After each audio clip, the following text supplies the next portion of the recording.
Alors, je voulais vous souhaiter la bienvenue au nom de l'Église protestante unie d'Enghien et de la vallée de Montmorency. Que vous soyez conférencier ou participant, merci de nous faire l'honneur de participer à cette conférence. Je voudrais remercier tout particulièrement Philippe Sueur, maire d'Enghien, et on m'a dit, cher Philippe, professeur émérite d'histoire du droit, spécialiste entre autres des 16e, 17e et 18e siècles, qui sont évidemment des siècles particulièrement importants pour notre Église et dans l'histoire du protestantisme français. Je remercie aussi le groupe Barrière, qui nous fait l'honneur de nous recevoir dans ce bel auditorium qui a été construit par la mairie. Les services de la mairie, et notamment Madame Florence Lègle, si patiente dans la recherche de dates et de contacts pertinents. Nos intervenants extérieurs, ils sont tous là, je les ai vus, je les ai salués, Christian Bouzy, Frédéric Chavel, Antoine Nouy, Yannick Fer, certains viennent de loin, qu'ils en soient remerciés. Tous spécialistes réputés du protestantisme et qui nous donneront des coups de projecteur sur certains des engagements protestants dans la cité. Aussi nos intervenants, je vais dire, me permettraient paroissiens, Thomas Buffet, Rainer Doumont, Rémi Ebding, Christian Mégrelis, qui eux nous apporteront une vision un peu plus locale du protestantisme en vallée de Montmorency. Notre pasteur, je le cherche, il est où? Ah, il est là. Notre pasteur Marc-Henri Vidal, qui va animer les débats et qui a toujours eu à cœur de développer l'engagement et la contribution de notre Église locale dans la cité. Tous les pasteurs et prêtres de notre secteur, ainsi que les représentants d'autres religions qui nous font l'honneur et l'amitié d'être présents parmi nous. La librairie c'est ici, je vois une représentante en haut, qui est présente à travers un stand auprès duquel vous pourrez acheter une sélection d'ouvrages écrits par nos conférenciers.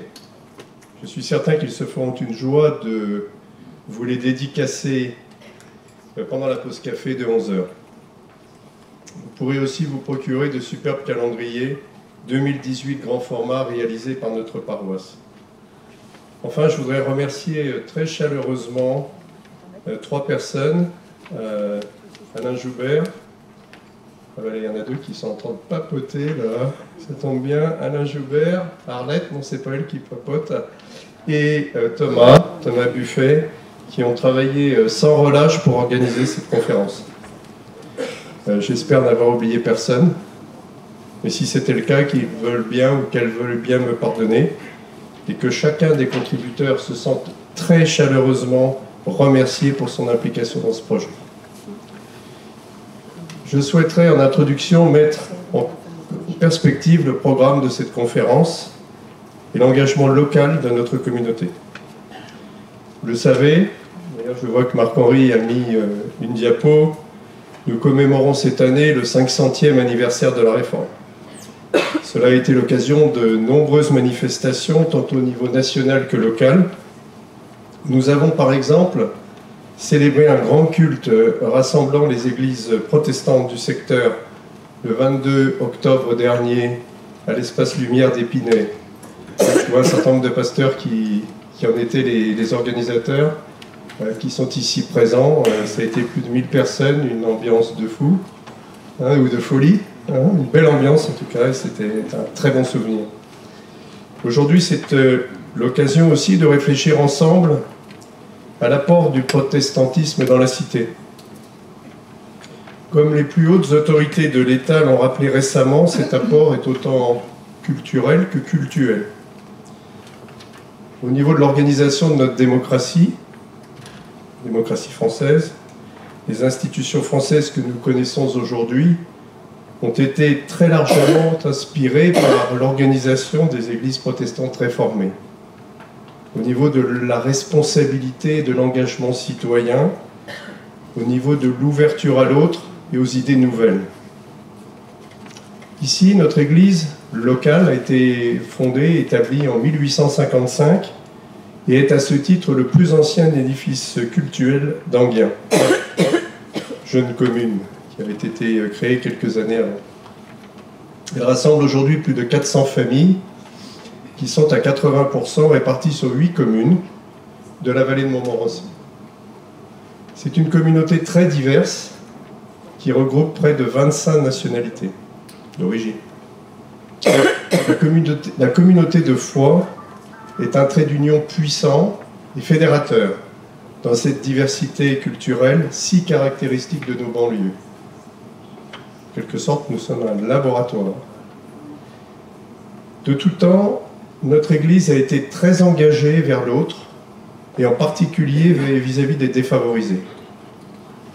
Nous avons un diaconat qui assiste 80 familles tout au long de l'année, c'était au moins 250 personnes, à travers la distribution de denrées alimentaires. Près de 15 tonnes de produits distribués en 2016. En ce moment même, plus de 40 bénévoles se relaient devant l'Intermarché d'Enghien pour recueillir des dons à l'occasion de la collecte nationale des banques alimentaires dont nous sommes partenaires. L'année passée, ce fut 1,2 tonne de denrées qui ont été collectées en 2 jours. Donc il y a un certain nombre de gens qui sont empêchés de venir à la conférence. Ça a été beaucoup de tiraillements ces jours derniers, parce que bon, il y avait cette journée, évidemment. Pardon. Les activités du diaconat ne se limitent pas à la distribution de denrées, mais aussi de vêtements pour adultes, d'aide au transport ou de visite aux malades. Nous avons une association sœur qui s'appelle l'EPI, Enfants et Parents Isolés, qui est basée dans nos locaux et qui distribue vêtements, lait maternisé, couches pour enfants, ainsi que des aides pour des séjours de vacances à ceux qui ne partiraient pas en vacances sans cela. Le CPCV Île-de-France, dont Rainer Dumont, le président, est ici présent et on parlera tout à l'heure plus longuement, qui est une grande association d'origine protestante et qui travaille dans l'action sociale, l'hébergement d'urgence, réinsertion et la formation. Ces activités vous seront donc présentées un peu tout à l'heure. L'association Joséphine Butler, dont les membres sont activement engagés dans la paroisse et qui soutient le foyer du Vert-le-Gy, qui accueille des jeunes femmes en grande difficulté sociale, enceintes ou avec de jeunes enfants. L'association 4 x 1 qui regroupe à Enghien les engagements de 4 confessions en faveur d'actions pour les plus défavorisés. Par exemple, prochainement, il y aura le repas de Noël. C'est ça, Marc-Henri, hein? Marc-Henri, on est un des vice-présidents. Ça, c'est des actions, donc, on va dire sociales, à tendance sociale, mais aussi culturelles. Nous avons une association sœur, Jeunesse et Amitié Protestante, qui fêtera d'ailleurs ses 50 ans en 2018, et qui, à travers l'organisation des concerts du Temple, par exemple, créé il y a 25 ans, par de jeunes mélomanes de la paroisse, et qui aujourd'hui organise une dizaine de concerts par an, avec un large panel de professionnels. La réputation de ces concerts est telle que les musiciens réservent leur date de passage près de 2 ans en avance. Des groupes de jeunes, ados, étudiants, jeunes couples, qui aident à construire qui apprennent et qui aident à construire des projets de vie et des foyers solides pour que notre jeunesse aujourd'hui prenne notre relais dans l'avenir et toute sa charge, toute sa place dans la cité. Notre paroisse soutient également plusieurs projets d'importance à l'international, notamment en Afrique et au Pakistan, soit d'aide au développement, soit de construction de lieux de culte dans des pays où les chrétiens sont opprimés. Vous l'aurez compris, nous sommes pleinement engagés dans la vie de la cité. Nous savons pouvoir compter sur le soutien des édiles d'Enghien et des autres communes de la vallée de Montmorency. Nous avons par exemple le plaisir, et nous avons eu pendant des années le fidèle soutien de François Sellier, qui est ici présent avec son épouse, qui était une députée, avec lesquels nous travaillons en étroite collaboration. De même, ils savent qu'ils peuvent compter sur nous. Je vais maintenant céder la parole à Philippe Sueur, maire d'Enghien, premier vice-président du conseil départemental du Val d'Oise, la France à qualité de maire et d'historien. Philippe.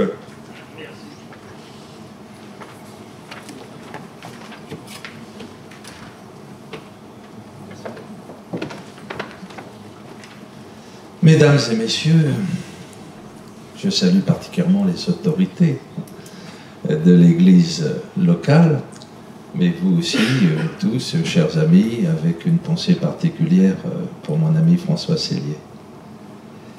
Vous me faites beaucoup d'honneur de me donner la parole, non pas tant en tant que maire, parce que ce serait certes son devoir lorsque un colloque s'ouvre dans la ville, il est souvent de tradition de demander au maire de saluer, de présenter la ville. Je ne vous présenterai pas la ville, mon temps est compté, et en fait, j'ai beaucoup de choses à vous dire. Le sujet protestantisme dans la cité, un thème évidemment permanent.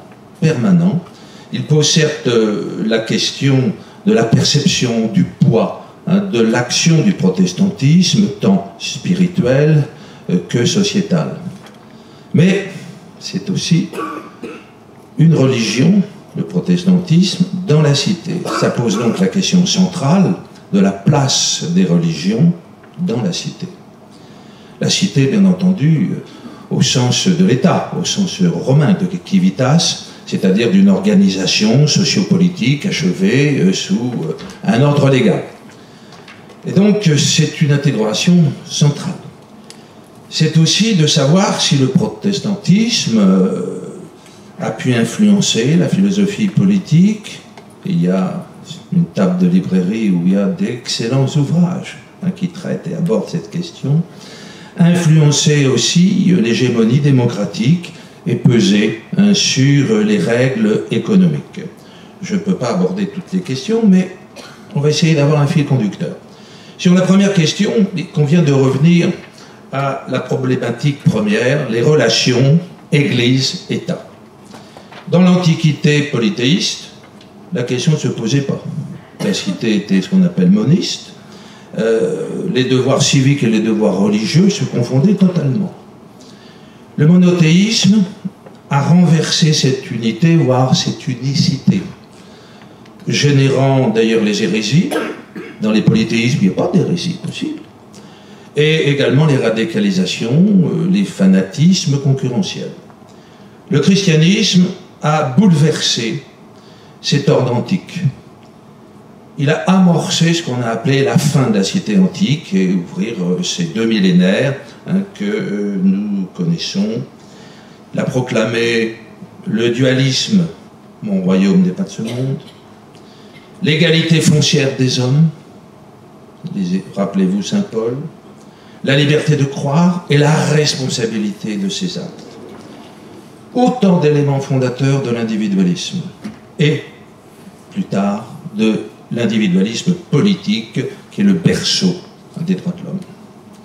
C'est donc la primauté de l'individu qui a été créé à l'image de Dieu, donc qui est co-créateur, qui est parfait, qui continue à participer à la création divine. Donc c'est la fin de la primauté du groupe, c'est aussi la fin de l'État organique, c'est-à-dire de l'État unicitaire, de type aristotélicien. Et la naissance, et bien sûr il y aura des méandres, de l'État qu'on appelle l'État mécanique ou l'État instrumentaliste consenti.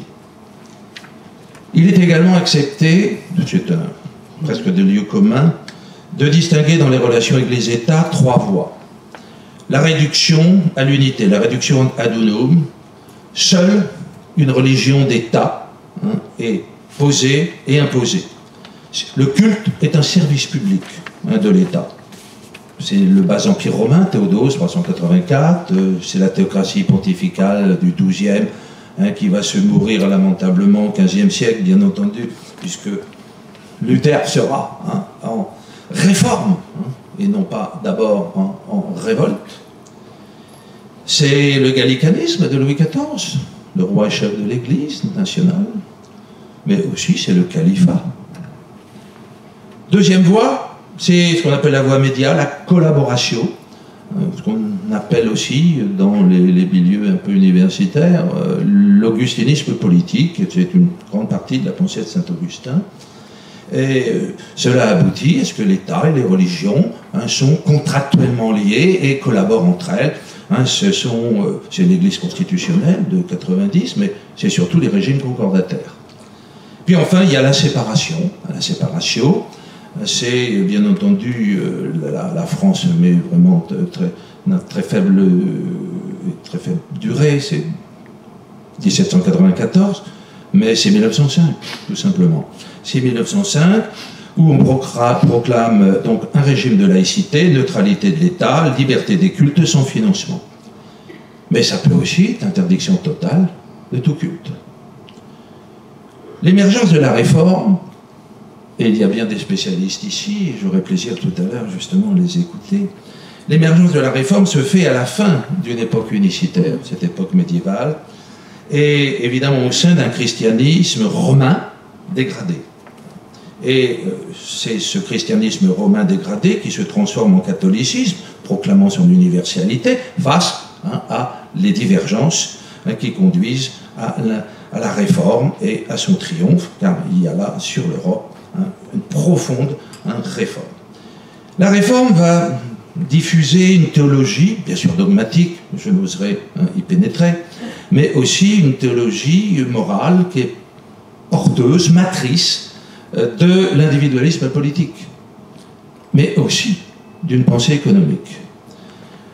La relation directe à Dieu, et notamment la médiation du prêtre, est condamnée, substituée plus exactement, et ainsi cette substitution où le croyant, le fidèle, par la connaissance des Écritures, à laquelle il est aidé, certes, par le pasteur, mais qui peut être dans une relation spirituelle directe avec Dieu, va condamner les intermédiaires, les structures ecclésiastiques, le pouvoir ecclésial. Et nous avons donc ici, pour reprendre des termes modèles, tout simplement une substitution de l'horizontal au vertical. Ça change totalement une organisation sociétale. Et on peut dire que l'individualisme religieux induit alors l'individualisme politique. Très tôt, la théologie morale également, protestante, peut-être plus calviniste ici, favorise l'autonomie de l'individu et son consentement à l'ordre, avec bien sûr des variantes contractuelles.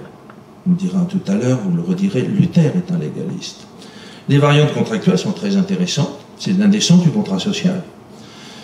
Et on parlera de Rousseau tout à l'heure, mais il n'en est surtout pas l'inventeur. Les monarchomaques protestants ont émis une pensée extrêmement originale sur le contrat social. Il y a des accents clairement démocratiques, et si la notion de peuple n'est pas évidemment confondue avec la multitude, nous avons là une modernité politique qui a été soulignée par Hauser en son temps et bien d'autres auteurs ultérieurement.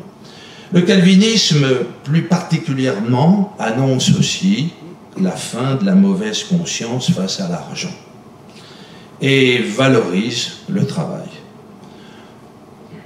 Il est vrai que les Français ne sont pas tous protestants parce qu'on a toujours dans ce pays une paranoïa face à l'argent.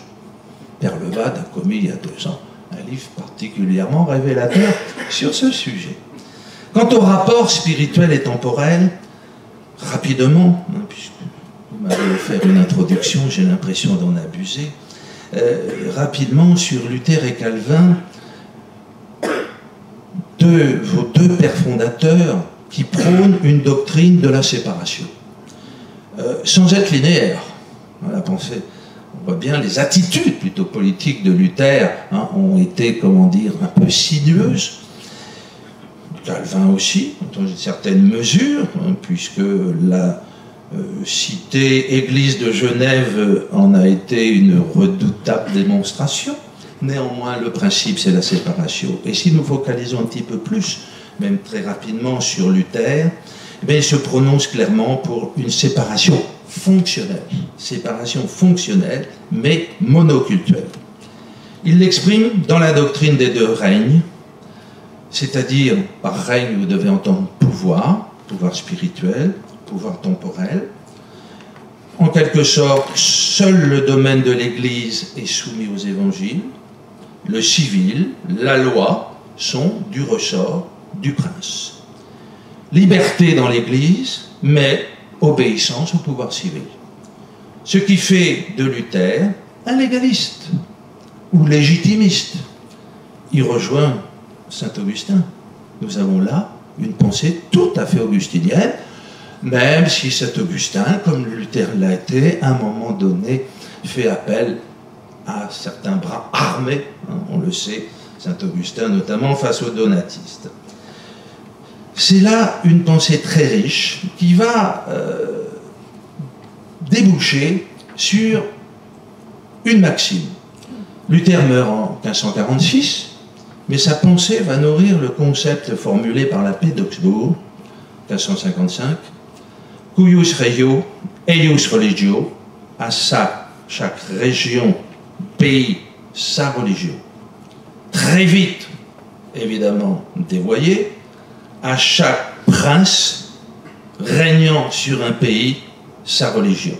Ce qui veut dire que la religion du prince fait la religion du pays. Ceci a permis de régler très rapidement les conflits européens, qui sonnaient aussi la fin de l'unité confessionnelle du Saint-Empire, hein, ce qui vous explique qu'en Allemagne, hein, vous avez des landes qui sont catholiques, des landes qui sont protestants, luthériens. Mais ce principe, définitivement acquis, a joué un rôle, en revanche, terriblement dramatique, notamment puisqu'il est générateur des guerres de religion en France.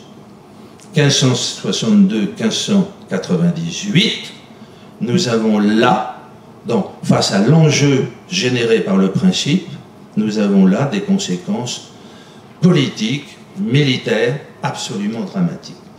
Parce que, bien sûr, et vous en avez souvenir, l'enjeu s'appliquait au regard du roi. La religion du roi aurait emporté évidemment la religion du pays, mais le protestantisme, le calvinisme en particulier, qui s'est propagé de manière rapide, magnifique, de Paris, vallée du Rhône, hein, qui redescend, qui contourne, l'Auvergne qui remonte sur l'Atlantique, a séduit les classes intellectuelles, les magistrats, les libraires, qui sont des éditeurs, des savants également, mais également les seigneurs territoriaux, qui voyaient dans, justement, cette horizontalité, cette capacité de consentir et de débattre ensemble, caractéristique même de la communauté protestante, une voie face à une centralisation monarchique de l'époque, première centralisation qui allait déboucher sur l'absolutisme. Et les guerres de religion ne sont pas des guerres seulement confessionnelles, ce sont des guerres politiques. C'est là une conséquence d'un principe qui pourtant, générateur, avait assuré la paix, mais qui va malheureusement déchirer un pays, et nous savons qu'au-delà de l'édit de 1598, c'était dit de tolérance, c'était dit d'organisation, eh bien nous devrons attendre la fin du XVIIIe siècle, la proclamation en quelque sorte de la liberté des cultes par la Révolution française, et revenir à une séparation ou une collaboration intelligente qui a permis de maintenir une paix politique et d'induire aujourd'hui qu'il y a tolérance et laïcité pour donner une unité sociétale relativement viable. Alors en clair, et juste au risque de la réduction, le protestantisme suggère un modèle original de laïcité et génère un esprit public d'essence démocratique. Merci de votre écoute.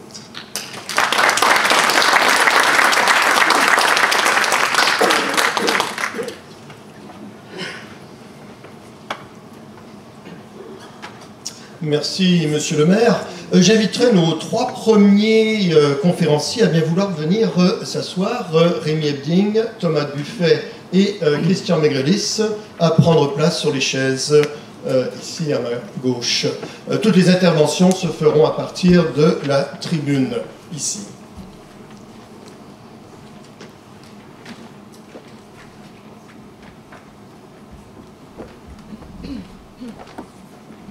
Et donc, comme le thème le dit, Luther, 500 ans de la Réforme, nous abordons qu'est-ce que le protestantisme. Certains des fondamentaux, c'est sûr qu'on ne fera pas le tour de l'ensemble donc de la question, mais au moins aujourd'hui en souligner certains des aspects. Donc j'inviterai Rémi Hebding en premier, qui est ancien rédacteur en chef du journal hebdomadaire Réforme, essayiste, auteur de plusieurs ouvrages, plusieurs livres, dont un dernier sous le titre « Un chrétien nommé Luther ». Et en fait, Rémi me disait, c'est un peu le Luther pour les catholiques. Merci, merci.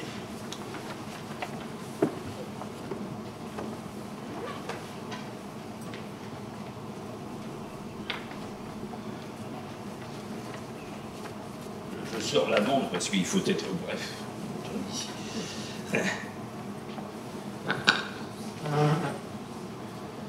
Si on parle de Luther, il faut d'abord parler d'un itinéraire spirituel, une crise intérieure.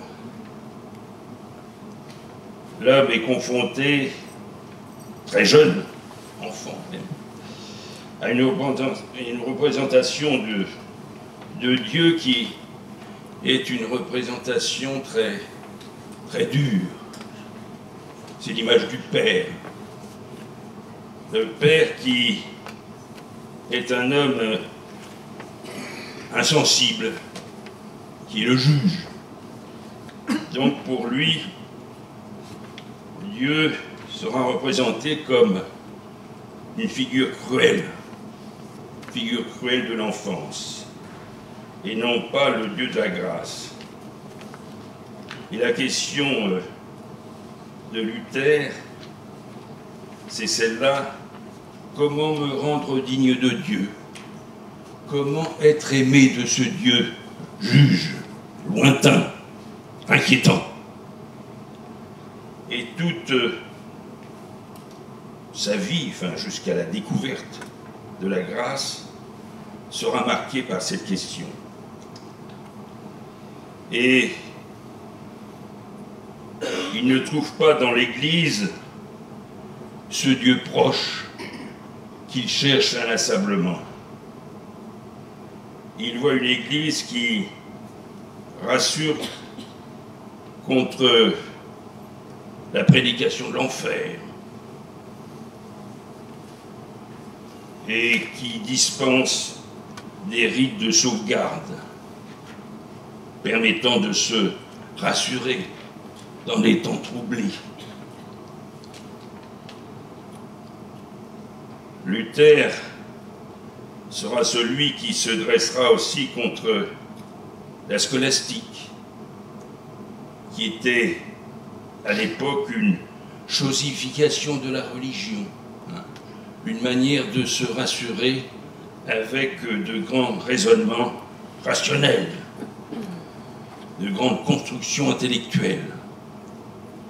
Mais ces constructions intellectuelles ne lui permettent pas de vivre, tout simplement. Il recherche justement un Dieu qui ne soit pas un Dieu vengeur, mais un Dieu qui nourrit sa quête inlassable. Luther, c'est le mendiant de la grâce, celui qui recherche inlassablement à être aimé de ce Dieu cruel. Luther est à la rencontre de ce qui pourrait le transformer, de ce qui pourrait le nourrir spirituellement, de ce qui pourrait le changer. Et c'est cette période, effectivement, comme cela a été rappelé tout à l'heure, c'est la montée de l'individualisme. C'est aussi la lecture de l'imitation de Jésus-Christ, de Thomas à Kempis. Petit texte qui permettait justement de donner des recueils, des conseils de spiritualité. Et en lisant ses conseils de spiritualité, cela évitait de passer par le personnel, par la prêtrise, tout simplement. Ça permettait d'avoir tout simplement une manière, à condition de savoir lire, bien sûr, une manière directe d'être conduit vers une relation simple avec Dieu. Luther, c'est celui qui se nourrit de Saint-Augustin, qui se nourrit du Tauler, de tous ces mystiques rénants, de Bernard de Clairvaux aussi, qui est élu dans les couvents. Bernard de Clairvaux pour qui l'âme se vide en acceptant de se perdre, puis se retrouve en Dieu. Mais accord des volontés et non pas confusion des substances. Deuxième point, la grâce. La recherche inlassable de cette grâce. Et la découverte dans Romains 17, le juste vivra par la foi, qui sera pour lui ce texte transformateur, qui lui donnera une réponse à cette quête inlassable de la grâce. Il découvrira ainsi la notion de justice passive. Comme il le dit lui-même, « Enfin Dieu me prie ». Luther dit aussi, le vrai trésor de l'Église, c'est l'évangile de la grâce de Dieu. Donc, la grâce de Dieu et non pas la notion de mérite. Non pas comment me rendre digne de Dieu, moi qui essaye en tant que petit moine d'être celui qui essaye de respecter le plus scrupuleusement ce qu'on me demande de respecter et qui finalement n'arrive pas à respecter, qui se sent toujours souillés, indignes. Il le dit lui-même, la première fois qu'il a célébré une messe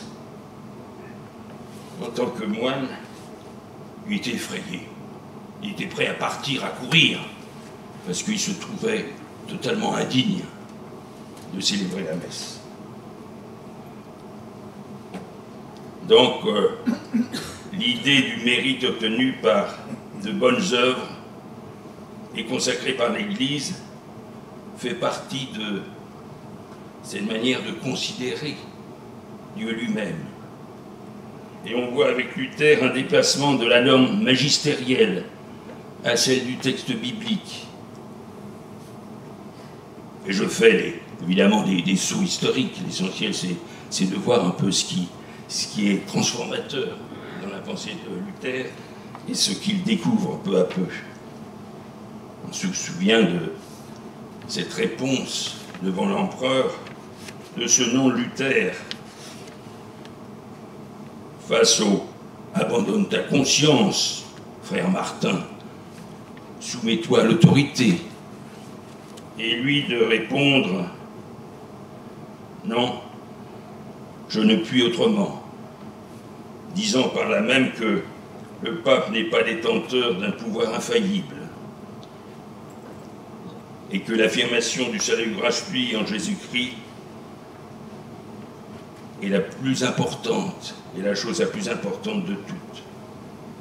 Ce qui entraîne la dévaluation du sacerdoce, un personnel ecclésiastique pléthorique, mal payé et mal formé. Autre point important, le sacerdoce universel. Issu de la lecture des épîtres pauliniennes, nous sommes tous prêtres. Et c'est la promotion de l'agir humain, de l'ascétisme intramondain, comme le dira Max Weber. Pour Luther, il y a une égale dignité de chaque vocation-profession. Les prêtres n'ont pas le privilège du discernement.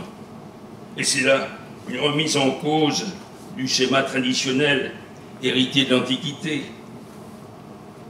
et qui consacre le couvent comme la voie royale contre un monde corrompu, livré à Satan. C'est une remise en cause du modèle antique où le travail est dépourvu de valeur morale.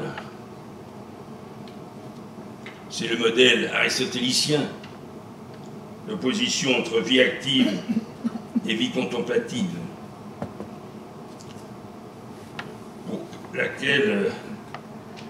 pour lequel la besogne quotidienne nous détourne des occupations supérieures de l'esprit. Et saint Thomas d'Aquin ne fait que christianiser ce modèle. Seule la vie contemplative permettrait d'approcher la vérité divine. Appliqué à l'ensemble de la société, le sacerdoce universel déborde le cadre religieux. Ce nouveau rapport à Dieu implique un nouveau rapport au monde, au prochain. Dernier point que j'aborderai, l'esprit de Luther, l'esprit de la réforme et son actualité. C'est un dépassement de la dénonciation des abus du clergé, comme on peut le voir souvent dans les manuels scolaires, comme si tout se déterminait uniquement par les abus de l'Église. Certes, ils ont existé, et Luther lui-même, lorsqu'il est allé, c'est son seul grand voyage, à Rome, pour représenter sa congrégation, il en est revenu complètement effrayé.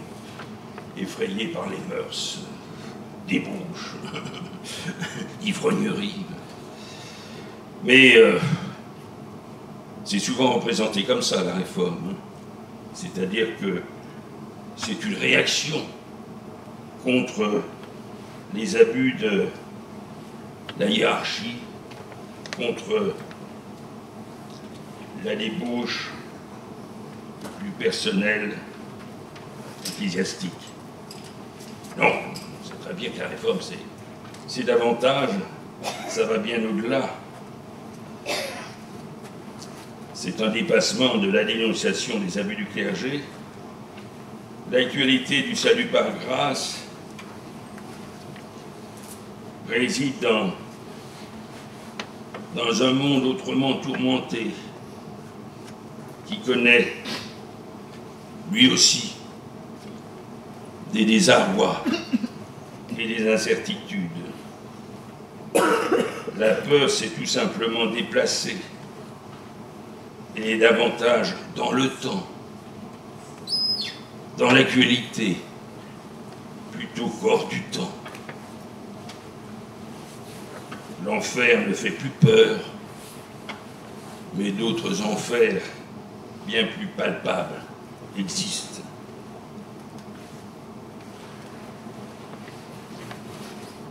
Luther était à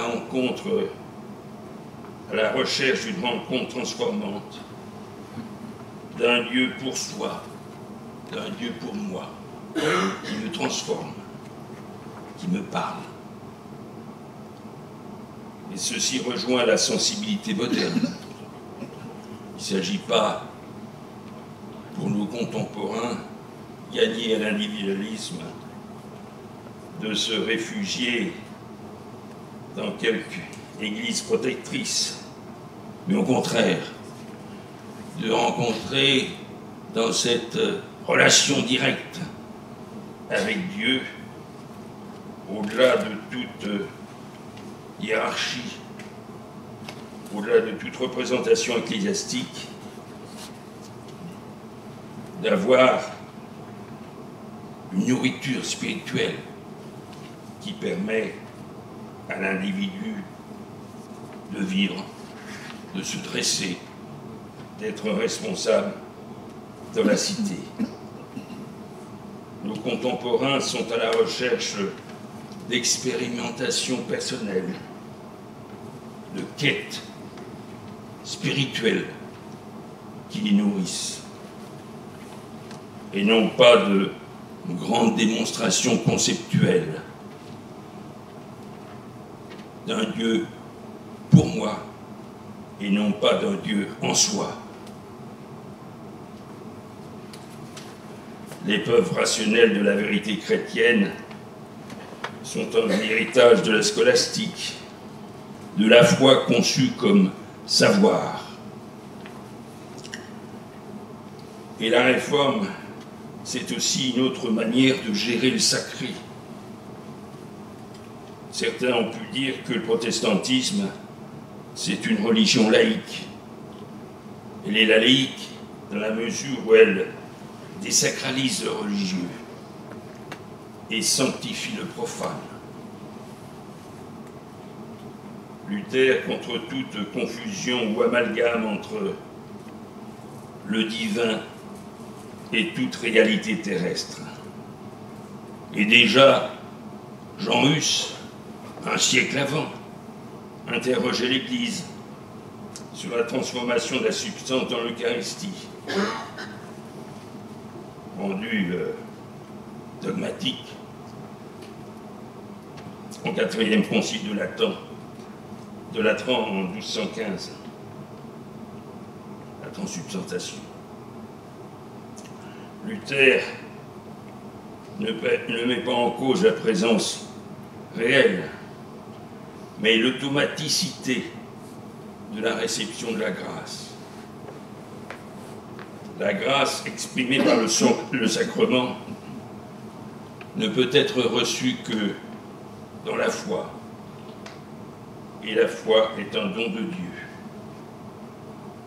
En mettant en cause l'argumentation conceptuelle scolastique comme fondement conceptuel des rites et des dogmes de l'Église, Luther ouvre les portes de la modernité, de la liberté de savoir et de croire. Et je terminerai pour illustrer cet esprit de Luther, cet esprit de la Réforme, en citant un historien, le grand historien du XIXe siècle, Michelet, qui n'était pas protestant, mais qui avait compris justement cet esprit de la Réforme, qu'il avait comprise de l'intérieur, et qui en parle d'une manière très communicative, très romantique. Je cite: cette apparente suppression de la loi, ce triomphe de la grâce et de l'amour fut un enchantement.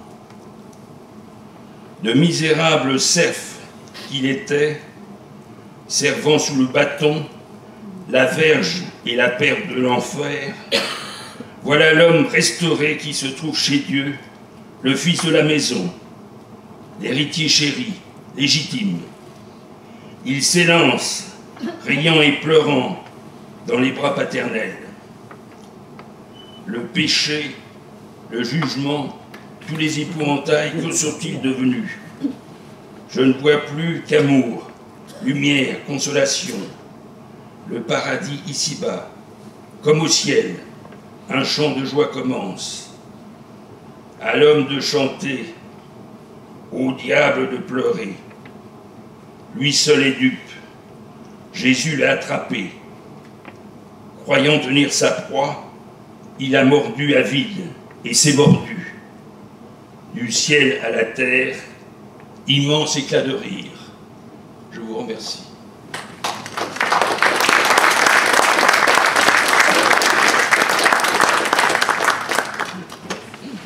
Et ça donne certainement envie d'en savoir plus. Et je rappelle donc que les ouvrages de nos différents conférenciers seront disponibles à la pause. Et vous pourrez certainement donc les avoir dédicacés aussi.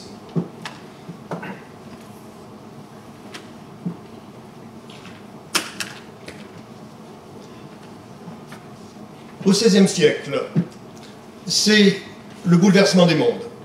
C'est également le choc des idées. L'humanisme naissant, Erasme entre autres, où l'homme commence à prendre une place importante. C'est également la découverte du nouveau monde. C'est les cultures différentes. C'est une ouverture à l'autre. C'est la Renaissance qui va prôner un retour aux textes anciens dans leur langue originelle. C'est également l'imprimerie qui va permettre de diffuser toutes les idées nouvelles. Sans compter les nouvelles découvertes scientifiques. C'est Copernic qui tout d'un coup arrive en disant que le monde ne tourne pas autour de l'homme. Et au travers de tout ce bouleversement des idées, nous nous retrouvons ici à Montmorency. Le connétable Anne de Montmorency règne en seigneur sur la région. Plus riche que le roi de France, il possède 165 châteaux. Et à cette époque, connétable veut dire donc chef des armées du roi de France. Il rasera le château fort médiéval d'Écouen pour construire le château moderne depuis le XVIe siècle, qui deviendra sa résidence principale. Il rasera de même l'église du village d'Écouen pour construire une église gothique. L'extérieur laisse un peu à désirer, mais l'intérieur classé en gothique flamboyant. Cette église qui date donc du début du XVIe siècle. Saint-Aqueul, ou parfois appelé Saint-Axel. Et donc, je m'intéresse à un détail dans cette église. Dans ce choc des idées, les différents vitraux qu'il y a dans cette église sont des vitraux du XVIe siècle, ce qui est particulièrement rare. Rare parce que la Révolution française, entre autres, a fait des dégâts plus graves à l'iconographie et à l'architecture religieuse que toutes les guerres de religion mises ensemble. Alors, au même moment, il y a la collégiale de Montmorency. Tous les vitraux, au moment de la Révolution française, vont être, qui dataient eux aussi du XVIe, vont être détruits, à l'exception d'un vitrail et d'un petit morceau d'un deuxième. Ce sont tous des reconstitutions à partir du XIXe siècle. Toutefois, à Saint-Aqueul ou Saint-Axel, les vitraux ont été, j'oserais dire, miraculeusement protégés. Au moment de la Révolution française, Adeline, il y a une rue Adeline à Écouen. Adeline est une actrice qui va arrondir ses fins de mois en offrant ses services. Et donc, notre chère Adeline, tout en étant libertaire, est également très pieuse. Lorsque les hordes détruisent les vitraux de la collégiale de Montmorency et se dirigent vers Écouen, elle va engager un peintre pour recouvrir tous les vitraux de lait de chaux. Et donc, toutes les fenêtres blanches n'intéresseront pas les révolutionnaires qui passeront tout droit. Au moment de la Première Guerre mondiale, les vitraux ont été démontés et transportés dans une carrière pour être protégés. Il faut se rappeler que Gallieni, le général qui défendait Paris, avait établi son quartier général à Écouen. Et au moment de la Deuxième Guerre mondiale, c'est à Écouen également que l'acte de capitulation de Paris, qui déclara Paris ville ouverte, sera signé. Mais revenons à nos vitraux. Je m'intéresse à un vitrail en particulier. Quand on regarde le chœur, celui qui est à droite, le deuxième, représente quelques ambiguïtés dans le paysage.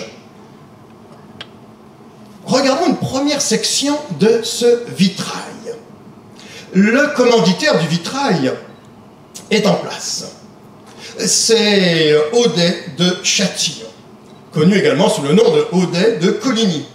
Il se trouve à être le frère de l'amiral de Coligny, qui deviendra chef des Huguenots. et qui sera assassiné au moment de la Saint-Barthélemy. Mais Odette de Châtillon est également le neveu du connétable, Anne de Montmorency. Il va donc financer ce vitrail qui a quelques ambiguïtés. La première ambiguïté, c'est que nous voyons à droite du personnage central, il était cardinal, donc habillé de rouge, et à droite, nous voyons Saint Paul. Et Saint Paul tient entre ses mains une Bible. Mais contrairement aux Bibles de l'époque qui étaient fermées, sa Bible est ouverte. Non seulement que sa Bible est ouverte, mais on peut remarquer un petit coin de page qui se soulève. C'est comme une invitation à ouvrir et à lire la Bible. Alors qu'à l'époque, la Bible était considérée comme étant interdite de lecture. Et, plus grave encore, quelques-uns des caractères seraient en grec. Ce qui présente donc certaines ambiguïtés dans cette influence des idées nouvelles qui circulaient. Il y avait également, pas très loin, le cercle de mots. Le cercle de mots qu'on surnommait également le cercle de l'entre-deux.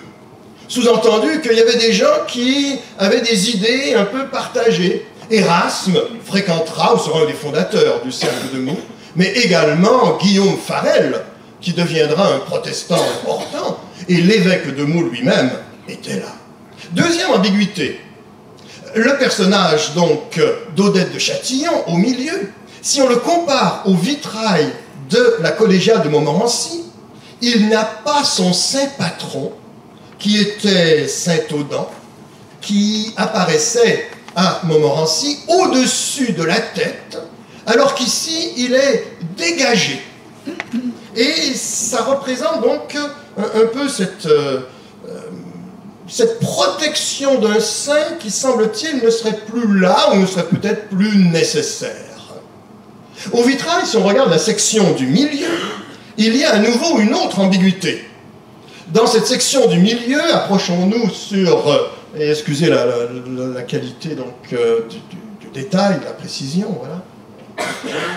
Si on regarde les personnages, c'est en fait Jésus qui transmet à Saint-Pierre une certaine autorité. Il lui transmet le bâton, qui est le bâton du berger. Mais il manque dans ce vitrail un autre détail fondamental pour Saint-Pierre. D'habitude, Saint-Pierre est toujours représenté avec les clés du royaume. Et là, dans ce vitrail, il n'y a pas de clé du royaume. Comme si quelque part, une lignée apostolique ou une ouverture à quelque chose d'autre qui prendrait place. Et si on regarde maintenant l'aspect supérieur du vitrail, nous retrouvons une scène qui représente dans la section à gauche Adam et Ève, et on voit le serpent qui tient dans sa bouche une pomme. Sur la section du milieu, il y a des anges à l'arrière et Dieu lui-même qui chasse, et on voit à droite Adam et Ève chassés du paradis.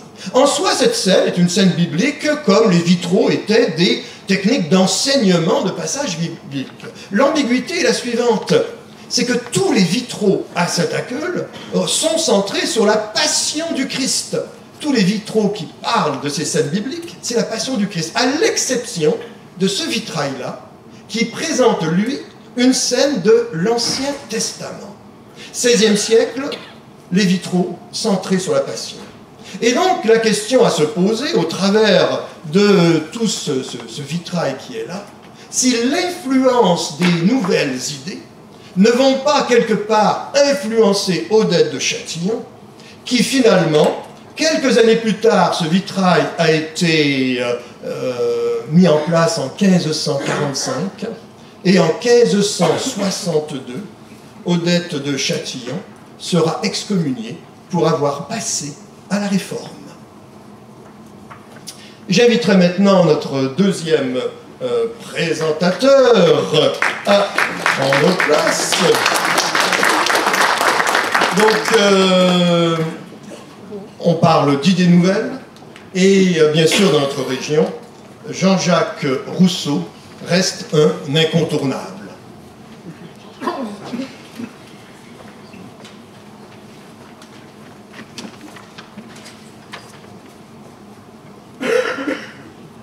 Rémi Herding, je vais prendre ma montre pour essayer de respecter le petit quart d'heure imparti. Bien, écoutez, après ce flamboyant épisode artistique, je vous propose un retour à la 16 philosophique. En tant que comparatiste, germaniste, 18e-iste, il m'est souvent arrivé d'écrire en effet sur Rousseau, mais en particulier sur l'influence que Rousseau a pu exercer sur le monde germanique. Aujourd'hui, j'ai envie de parler du contraire, à savoir de l'influence germanique que Rousseau a pu subir. Et oui, monsieur le maire, avant d'être donc l'hôte de la vallée de Montmorency, ce dont nous sommes très fiers, Rousseau, ce que nous oublions allègrement, a été avant tout le citoyen de la ville de Genève. Et à ce titre, il est l'héritier légitime du calvinisme, avec un parcours, on verra, assez particulier, mais calviniste. C'est aussi un philosophe qui écrit la profession de foi du vicaire savoyard, mais en tant que genevois, il a pu être exposé à l'influence du piétisme.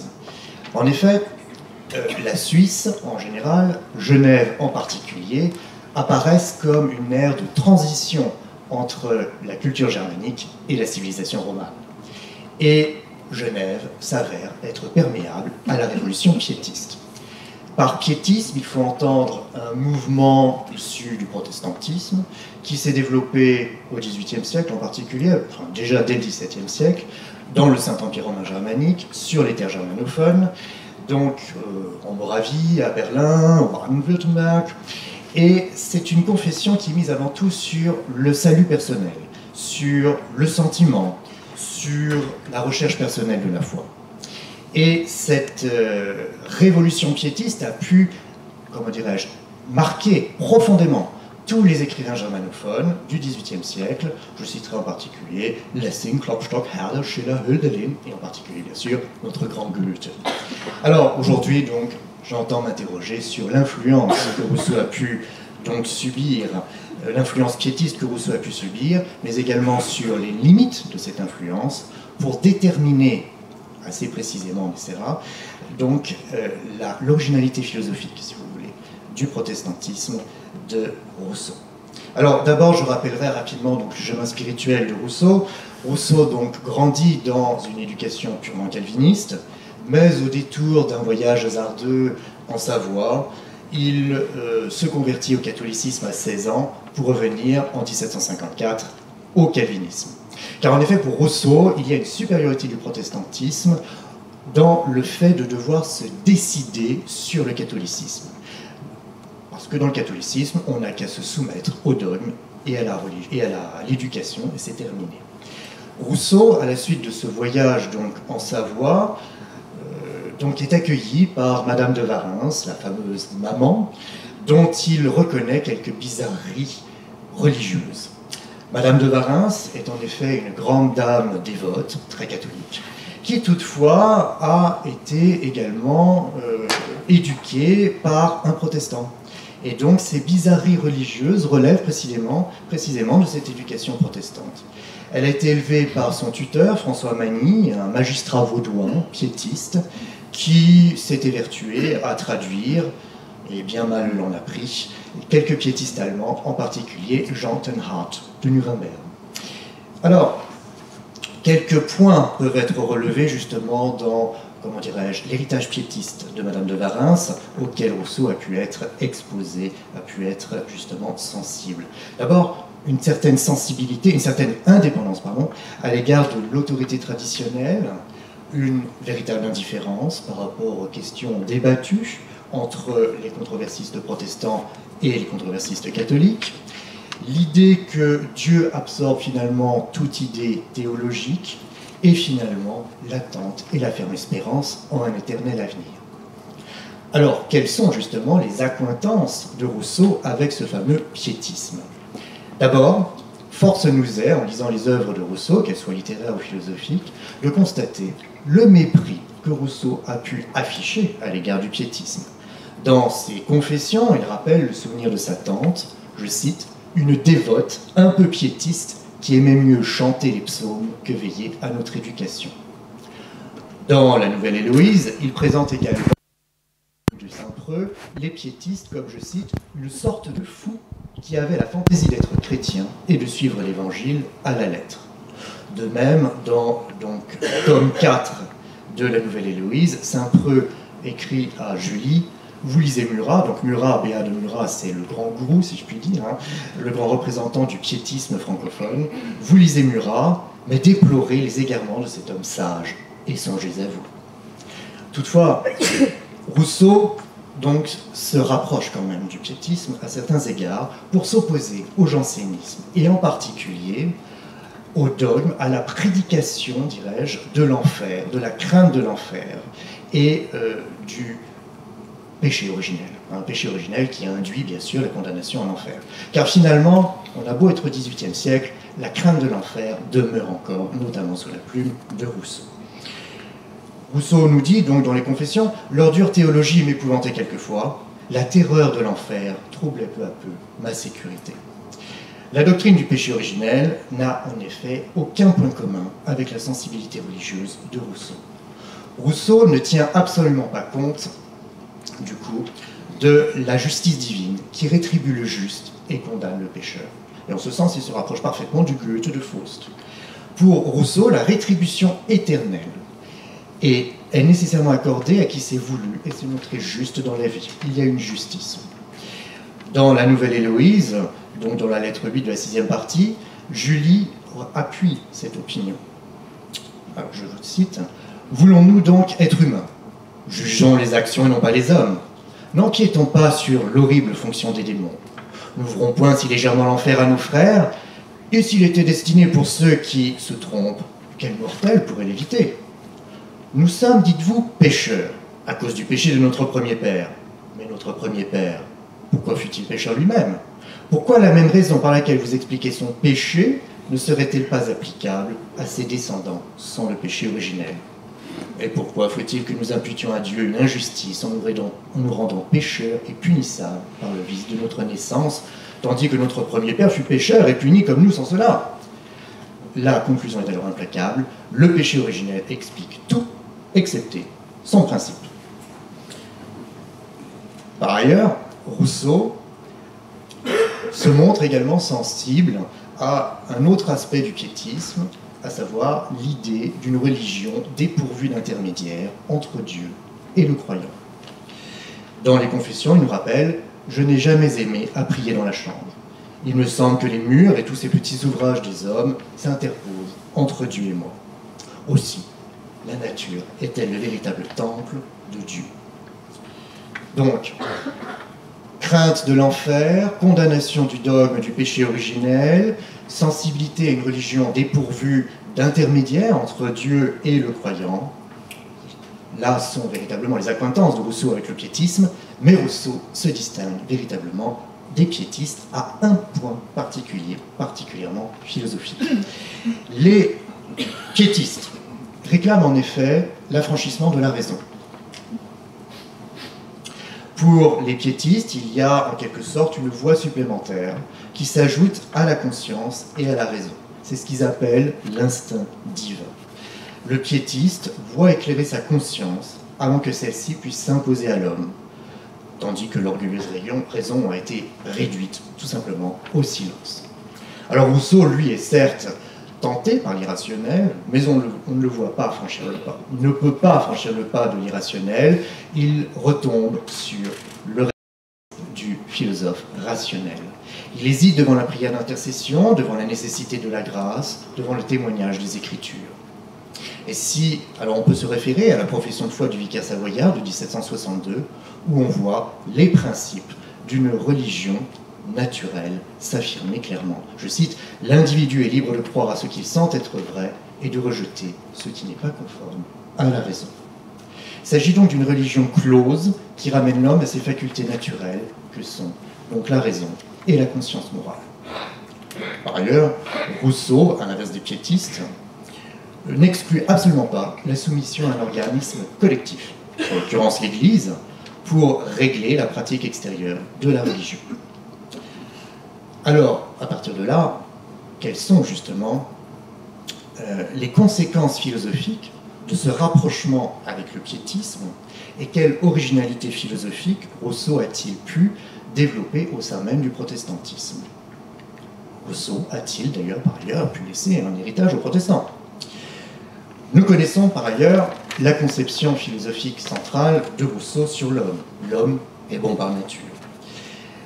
En effet, si l'homme a cette bonté originelle, c'est tout simplement parce que la conception théiste de Rousseau inclut nécessairement l'attribut divin de la bonté. Dieu, ou l'être suprême, donc, est justement bon, et s'il est bon, il est exclu que l'homme, sa créature, déroge à ce principe. Il est exclu que ce soit une créature mauvaise, tout simplement. Si l'homme est né libre, et si sa liberté est étroitement liée à la conscience morale, alors l'homme, en revanche, peut abuser de sa liberté pour choisir le mal à la place du bien. Car l'homme introduit ce désordre par son égoïsme. Car au lieu de se régler, je cite la profession de foi, sur le centre commun qui est Dieu, alors la liberté se règle par rapport à l'individu. Et c'est précisément dans cette déviation que se situe l'origine de tout mal pour Luther. Pour Rousseau, lapsus. Alors, pour Rousseau, il y a deux remèdes à cette perversion sociale. C'est bien sûr l'éducation, on le voit dans le traité de l'Émile, l'éducation qui fait appel à la conscience et à la raison. Mais la voie royale de la régénération de l'homme, c'est avant tout, bien sûr, le retour à la nature. On se rappelle que Rousseau s'empare de la fiction du bon sauvage, popularisée au XVIIIe siècle par les navigateurs, les découvreurs.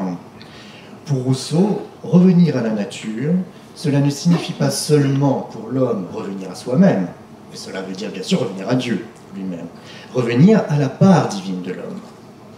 Alors, cette conception d'une nature miroir de Dieu n'implique toutefois absolument pas une surnature. Les miracles décrits dans la Bible ne sont pas les signes d'une intervention divine pour Rousseau, mais les témoins d'une mentalité pré-scientifique. Et c'est là que réside l'originalité et, oui, on va dire l'originalité de Rousseau. Je citerai un texte que l'on oublie souvent de Rousseau, il s'agit de la seconde lettre de la Montagne. Rousseau nous écrit « Si les prêtres de Bâle avaient eu M. Rouelle », M. Rouelle c'est un chimiste, un artificier, membre de l'Académie royale des sciences. Si donc les prêtres de Bâle avaient eu M.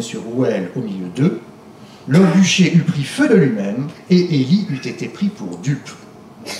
Évoquant alors les travaux du médecin Bruyé d'Ablincourt, Rousseau suggère également que les différentes résurrections évoquées dans la Bible ne seraient finalement que des réanimations non expliquées. Exégète avisé. Rousseau cite la petite Apocalypse de Matthieu, en particulier donc les chapitres 24 et 25, dans laquelle le Christ prévient que de faux messies et de faux prophètes surgiront pour multiplier les miracles et les prodiges du propre aveu du Maître, et donc essayer ici de tirer en quelque sorte la couverture à eux pour éloigner donc le croyant de Dieu. Ainsi donc, il n'y aurait pas loin du miracle au mirage. On voit bien ici que Rousseau renonce à la fonction thaumaturgique du Christ. C'est bien un christianisme ici purgé de ses croyances thaumaturgiques qu'aspire Rousseau. Je cite toujours la seconde lettre de la Montagne, « ôtez les miracles de l'Évangile, et toute la terre sera au pied de Jésus-Christ. »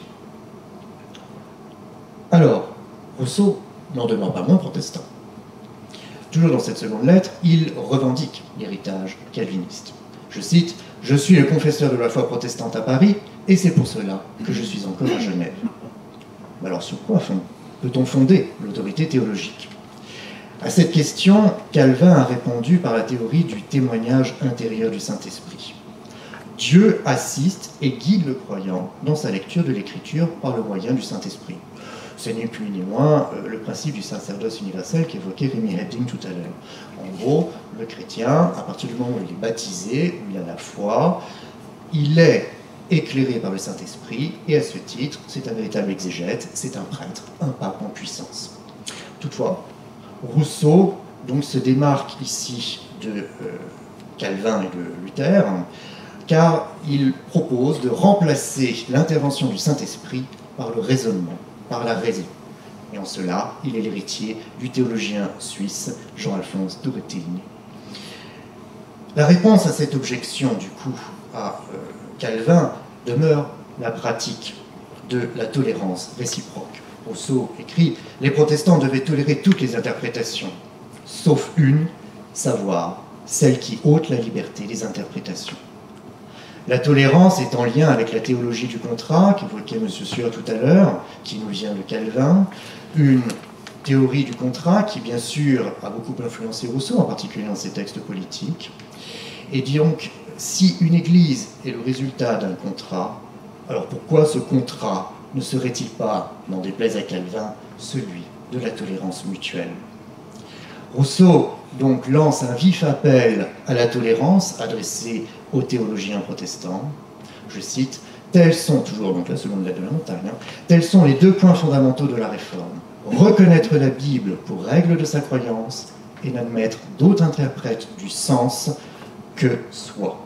Ces deux points combinés forment le principe sur lequel les chrétiens réformés se sont séparés de l'Église romaine. Et ne pouvaient moins faire sans tomber en contradiction, car quelle autorité interprétative aurait-il pu se réserver après avoir rejeté celle du corps de l'Église? Je conclus rapidement. Nous voyons donc ici un Rousseau en marge du calvinisme et du piétisme, mais un Rousseau qui, en quelque sorte, de par ce refus de l'aspect thaumaturgique, de par cet appel à la raison, et quelque part aussi à la tolérance, jette en quelque sorte les bases du protestantisme libéral. Il s'agit ici finalement d'un protestant pur jus, j'ai envie de dire, qui renoue avec le principe d'une Église appelée à sans cesse se réformer. Je vous remercie.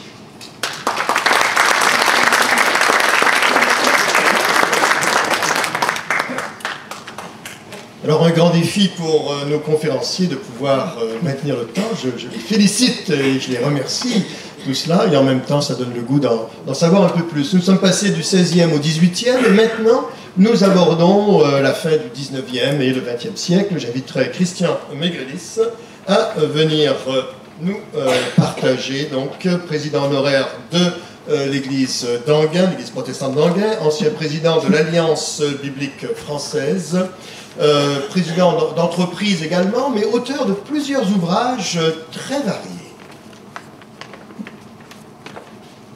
Merci.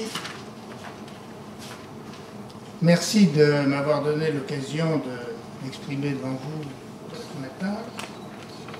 On m'a proposé un sujet qui est celui du protestantisme dans la vallée de Montmorency, c'est-à-dire que je quitte les grandes sphères de la philosophie, de la théologie, de la réforme, telles qu'elles ont été exposées avec brio par les précédents conférenciers, pour revenir dans notre petit coin qui nous concerne tous les jours et qui nous a tous concernés depuis des années.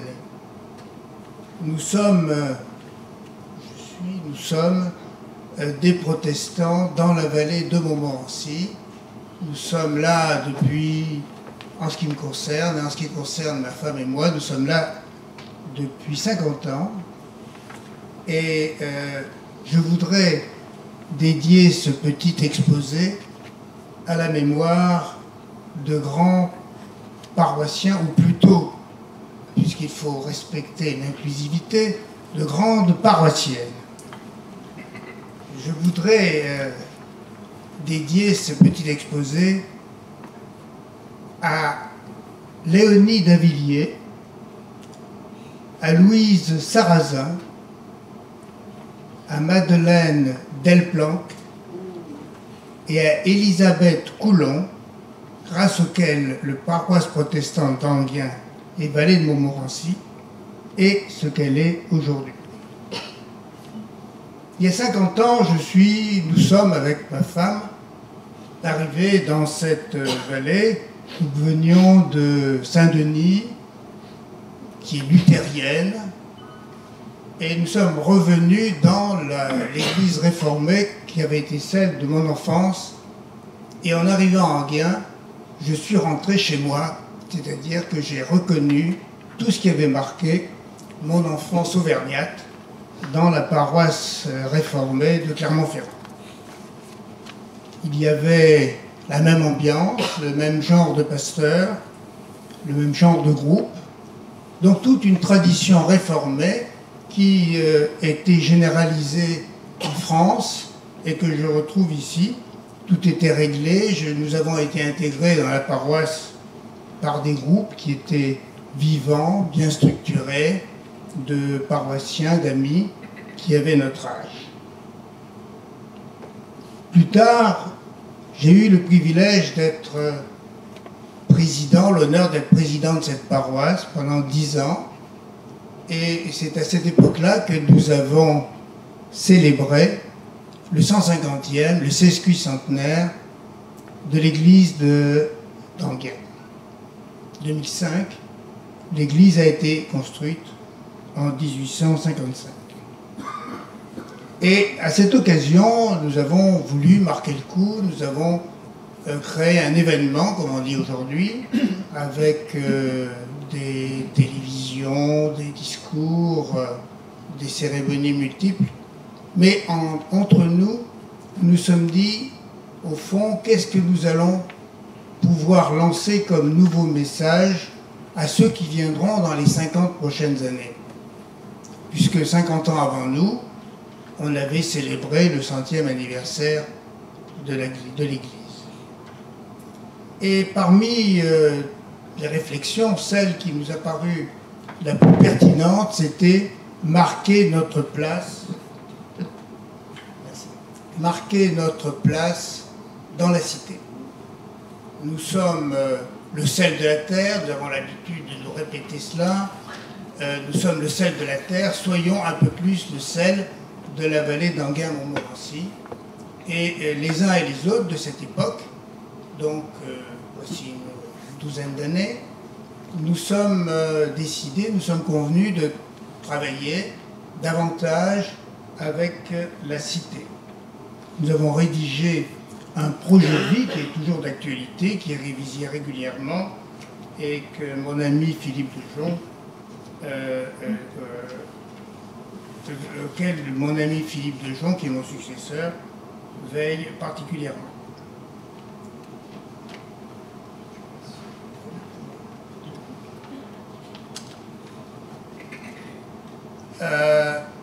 Nous avons voulu passer le cap du donne à César ce qui est à César et à Dieu ce qui est à Dieu, qui est un prétexte pour certains d'être schizophrènes, d'avoir deux personnalités, une à l'église et une dans la cité. Nous nous sommes dit que les deux commandements de Jésus étaient compatibles pour nous protestants, dans la mesure où nous nous trouvions dans une cité démocratique avec des textes régissant notre vie en commun qui avaient été largement inspirés de notre théologie et de notre sociologie protestante. Et nous avons donc resserré les liens avec les élus et avec l'administration du territoire. 50 ans après notre arrivée à Enghien, c'est-à-dire aujourd'hui, notre Église, je crois, a gardé son charisme. La paroisse protestante d'Enghien et de la vallée de Montmorency est en bonne santé. Nos effectifs sont croissants. Nous avons à notre disposition les lieux de culte et de réunion culturelle qui conviennent à nos activités. Et nous sommes actifs au service des défavorisés de la région. Le renouvellement des générations même se fait sans grande difficulté. Et ce qui a changé en bien aussi, c'est la qualité de la relation que nous avons établie avec les autres chrétiens, en particulier avec nos amis catholiques qui sont majoritaires, largement majoritaires à Enghien, mais également avec la synagogue, qui est puissante ici également. Nous avons réussi à établir un dialogue fructueux avec l'Église orthodoxe de Deuil, qui est d'origine égyptienne, donc ce sont des orthodoxes de tendance copte, ce qui est un peu différent des orthodoxes de tendance constantinople, dont je suis moi-même issu de par mon père. Nous essayons en tout cas de rendre le plus de services possible à tous les nécessiteux de la région qui nous sont indiqués par les services municipaux, quelle que soit leur religion, et en particulier aux musulmans qui n'ont pas de structure dans leur propre paroisse permettant d'aider leurs coreligionnaires. Enfin, nous avons refondé un dialogue protestant, intra-protestant. C'est-à-dire que nous n'avons pas, nous, Église protestante unie d'Auguin, le monopole du protestantisme dans la vallée de Montmorency. Nous avons cru longtemps que nous l'avions. Aujourd'hui, nous sommes devenus beaucoup plus modestes et nous avons établi un dialogue fraternel avec les autres églises évangéliques et protestantes, qui soient à Deuil, à Épinay ou Hermont et autres lieux. Si nous sommes arrivés au point où nous en sommes, c'est que nos prédécesseurs, nos ancêtres, l'ont voulu ainsi. Je rappellerai rapidement que notre petit coin de région parisienne était très fréquenté par des futurs réformés, par des réformés, par des protestants au cours des siècles qui nous séparent de la Réforme, et en particulier un des grands précurseurs de la Réforme, on l'oublie parfois, Guillaume Budet, vivait à Saint-Gratien. Guillaume Budet était entre autres le maître de Michel de l'Hospital, qui, avec Lefebvre d'Ormesson, qui possédait le quart d'Enghien ou à peu près, ont formé ce qu'on appelait le clan des politiques, à l'époque des Valois, politiques qui étaient pour la tolérance et pour un arrangement avec la religion prétendue réforme. Les 8 guerres de religion qui se sont succédées au XVIe siècle ont eu des répercussions sur notre vallée de Montmorency. En particulier, pour aller vite, l'édit de Nantes a été une sorte de a permis un rassemblement, mais n'a duré que très peu de temps finalement, puisque 80 ans après, il a été révoqué. Et à ce moment-là, la plupart des protestants qui étaient dans cette vallée sont partis dans les pays du refuge, en tout cas ceux qui n'ont pas accepté de se convertir au catholicisme. Je voudrais rapidement signaler qu'un livre très intéressant a été publié récemment, dont le titre est « L'apport économique et culturel des Huguenots au pays du refuge » de Meinrad Buslinger. Il a été publié aux éditions Ampelos. On peut le trouver en particulier au stand de livres de notre paroisse, et qui retrace l'aventure des exilés huguenots dans les pays du refuge, qui étaient entre autres l'Angleterre, la Prusse, la Russie, la Suisse, mais jusqu'à l'Afrique du Sud et aux États-Unis. Il y a eu une désertification de la vallée de Montmorency.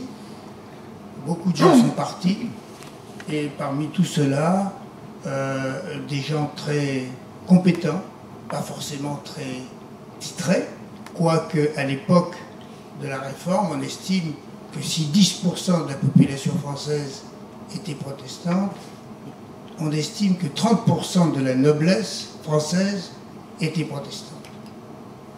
On connaît tous les noms des Rohan, des Condé, qui faisait partie de cette noblesse de cour qui était protestante. Beaucoup de ces protestants qui partaient étaient des roturiers, mais des roturiers compétents, qui savaient lire et qui avaient un métier. Ils ont fait le bonheur des pays dans lesquels ils sont installés. Le roi de Prusse en particulier n'arrêtait pas de tarir des éloges à leur égard, et les Prussiens et les capitalistes ou les entrepreneurs prussiens se plaignaient des avantages fiscaux que leur roi accordait aux Huguenots. C'est dans le cadre du Concordat que notre vallée a été rattachée au consistoire de Versailles. Un pasteur a été nommé, le premier, Nelson Vorst, mais qui était basé à Versailles. À cette époque-là, il n'y avait pas de chemin de fer, il n'y avait pas d'autoroute, la desserte de la région était compliquée, et nous étions à l'époque de la deuxième révolution industrielle, et un certain nombre de châteaux étaient construits dans la région, ont été rachetés par la haute société, des représentants de ce qu'on a appelé après la ASP, la haute société protestante, c'est-à-dire ces protestants qui soit étaient restés en France, soit étaient revenus en France après le Concordat, et qui avaient créé des entreprises, des banques et des sociétés de commerce. Le pasteur Nelson Vorst, donc, venait de temps en temps de Versailles et célébrait les cultes le dimanche dans les chapelles privées de ces châtelains. Jusqu'au jour où le chemin de fer a été ouvert et où Paris s'est trouvé à 35 minutes d'Enghien, ou Enghien à 35 minutes de Paris, selon la place que l'on donne à Enghien en tant que centre du monde, bien entendu. Ça a changé complètement les choses, et ça a changé complètement la sociologie de la vallée de Montmorency, puisque un certain nombre de grands domaines ont été divisés en petites portions. On raconte l'histoire de ces domaines qui ont été coupés en portions de 300 mètres carrés et vendus donc à ces Parisiens qui cherchaient à avoir une maison. C'est pour ça que nous avons une région pavillonnaire aussi dense. C'est parce qu'on avait fixé la taille standard du terrain à 300 mètres carrés. Donc à partir de 1949, changement complet, et arrivé dans la vallée de Montmorency, une population de classe moyenne, dans laquelle on retrouvait beaucoup de protestants. On va passer à la deuxième photo. Elle est là, bravo. Une protestante courageuse a décidé de lever des fonds pour construire un temple.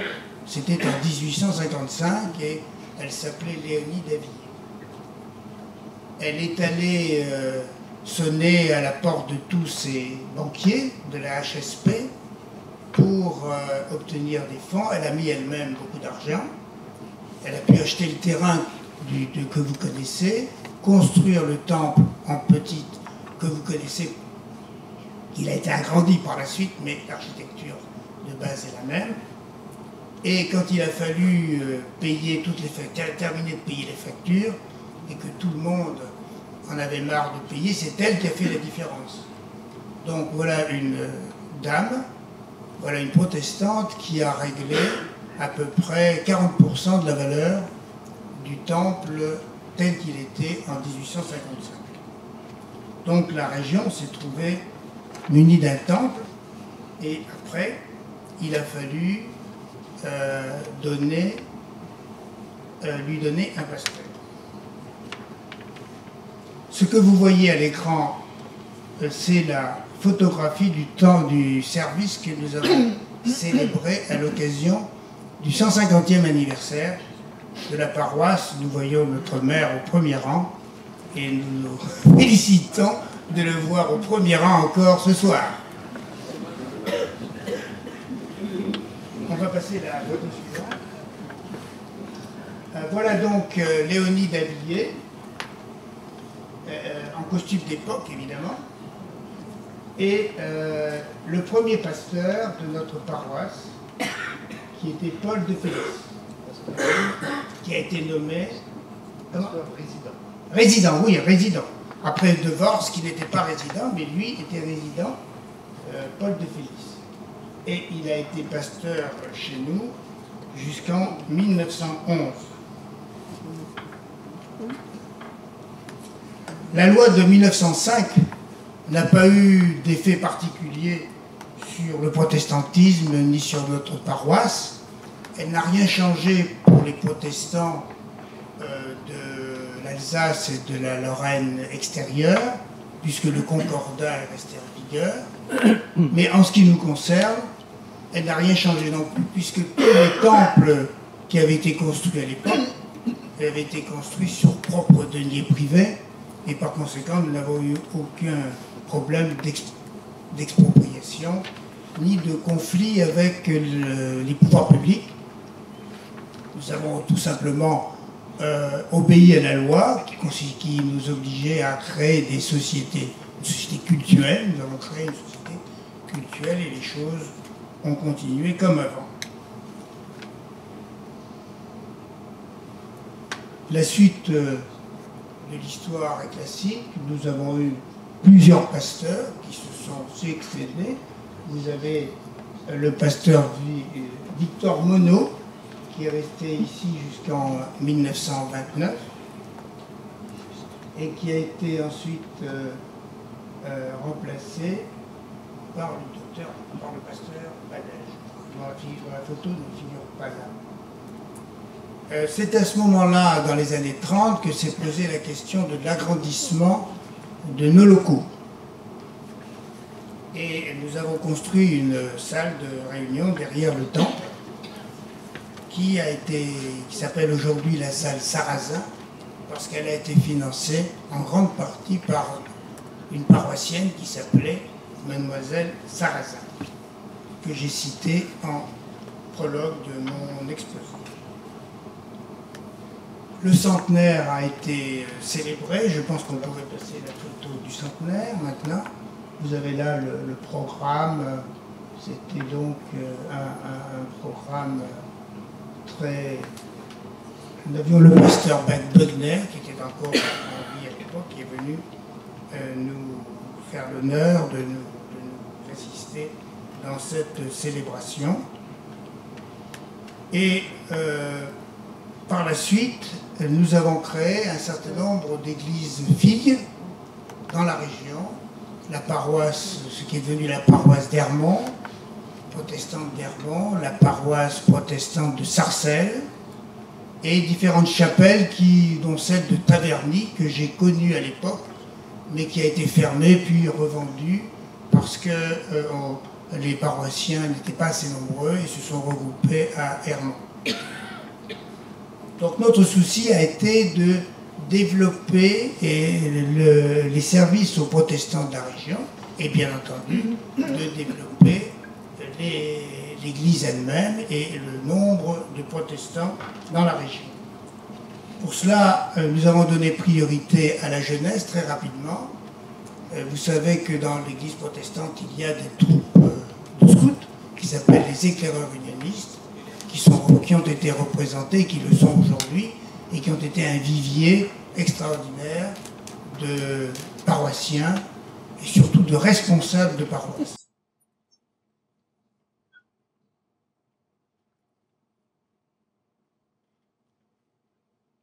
Au début du XXIe siècle, et un petit peu même avant, les chrétiens en France, les chrétiens dans le monde et les chrétiens dans la vallée de Montmorency se sont rendus compte que ce qui les unissait était plus important que ce qui les séparait.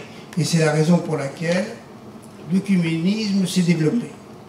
Nous avons donc établi, nous avons des relations fraternelles avec avec ça. Bon, ça va mieux comme ça. Bien. Avec nos frères catholiques, qui représentent l'immense majorité des chrétiens de la région. J'ai cité tout à l'heure nos frères orthodoxes qui se sont établis à Deuil et qui se trouvent être des Égyptiens, des Coptes. L'église copte, c'est l'église égyptienne d'origine, qui a été créée à l'époque évangélique par Saint-André ou Saint-Marc. C'est Marc, hein, c'est par Marc, oui, puisque ensuite Marc est allé à voyager, est allé à Venise. Mais il était à Alexandrie. Et avec les autres dénominations protestantes. J'en ai déjà parlé. Et tous ces changements nous ont sensibilisés, je l'ai évoqué tout à l'heure un instant, à notre présence dans la cité. Cette présence, je l'ai décrite tout à l'heure, je n'y reviendrai pas, mais je voudrais tout de même parler de nos relations internationales.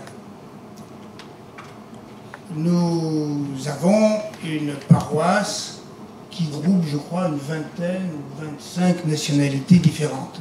Enfin, origines différentes. L'essentiel étant des Français, bien entendu. Mais des gens qui viennent, dont les racines se trouvent à l'extérieur de l'Hexagone. Et nous avons voulu, depuis pas mal de temps, lier aussi des liens avec des églises opprimées. Je ne dirais pas persécutées, mais des églises opprimées, c'est-à-dire des églises de pays où elles sont minoritaires. Nous avons, par un hasard que je qualifierais presque d'évangélique, si je n'osais parler du Saint-Esprit, nous avons pu établir une relation avec une paroisse protestante du Pakistan à Lahore. Et nous avons appris à connaître ces chrétiens du Pakistan qui, contrairement aux chrétiens d'Égypte, de Syrie, ne sont pas persécutés, mais qui sont, comme on dit aujourd'hui, c'est un terme à la mode, stigmatisés. C'est-à-dire qu'ils ont leur statut, ils sont citoyens de la République islamique du Pakistan, ils ont les mêmes droits que les autres, ils votent, ils ont un ou deux, je crois, députés qui les représentent, mais sur le plan sociologique, ils sont à peu près au même niveau qu'étaient les intouchables de l'Inde il y a encore une vingtaine d'années. C'est-à-dire que quand on leur donne un job, quand ils trouvent un job, ils sont systématiquement payés à mi-tarif. Et s'ils se plaignent, on leur dit, écoutez, convertissez-vous à l'islam et vous serez payé plein tarif. Malgré ça, 5% de la population du Pakistan est chrétienne, catholique et protestante. Nous avons donc établi une relation privilégiée avec la paroisse Fellowship de Lahore. Vous voyez ici une représentation, ça c'est un jour où j'étais là et où j'ai donné un peu la bonne parole. C'est une paroisse qui a à peu près la taille de la nôtre, qui vit dans des locaux sommaires, qui loue actuellement, et nous sommes en train d'organiser cette paroisse du Pakistan pour pouvoir l'aider à acquérir ces locaux. Et ça n'est pas facile, croyez-moi, d'obtenir une autorisation pour une paroisse chrétienne au Pakistan d'acquérir des locaux en toute propriété.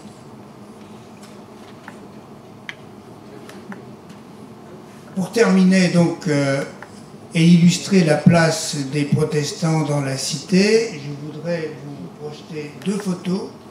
Ça, c'est notre pasteur le jour de l'inauguration du monument aux morts d'Enghien en mémoire des morts de la Première Guerre mondiale. Et la deuxième photo, c'est la façade du temple mitraillé en 1944, lorsqu'il y a eu un combat de chars route de Saint-Lô. 500 ans après la Réforme et 230 ans après la Révolution, qui nous a donné la liberté de célébrer notre culte, nous, protestants, ne pouvons que nous féliciter de notre République. Plus que de le dire, nous nous attachons à le montrer chaque fois que cela devient nécessaire. Merci de m'avoir écouté.